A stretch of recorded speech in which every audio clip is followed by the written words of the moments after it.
క్యాలెండర్ల కోసం చిన్న ప్రార్థన చేసుకున్నాం.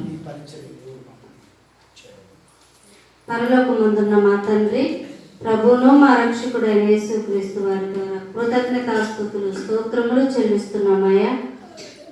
తండ్రి, ఇప్పటి వరకు మీ దాసుని ద్వారా మీరు మాతో మాట్లాడిన విధానాన్ని బట్టి మీకు స్తుతులు స్తోత్రములు చెల్లిస్తున్నాము తండ్రి.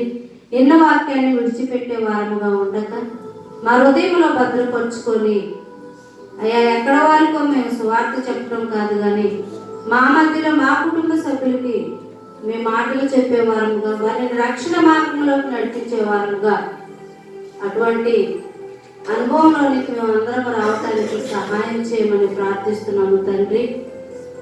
ఇదిగో దేవా, నూతన సంవత్సరంలో మరి క్యాలెండర్లో మీ వాక్యాల ద్వారా వేయటానికి మీరు చూపిన కృపను బట్టి మీకు స్తుతులు స్తోత్రములు చెల్లిస్తూ, వాటికి కావలసిన బడ్జెట్ను కూడా దేవుని దయ వలన మీరు అందించిన విధానాన్ని బట్టి మీకు స్తుతులు స్తోత్రములు చెల్లిస్తూ, ఇప్పటి వరకు మీ మాటలు విన్న ప్రతి బిడ్డను దీవించి ఆశీర్వదించున్నాను. ప్రభువును మా రక్షకుడైన యేసుక్రీస్తు వారి ద్వారా ఈ ప్రార్థన అడిగి వేడుకొంచున్నాను తండ్రి. ఆమేన్. అందరికీ వందనాలు.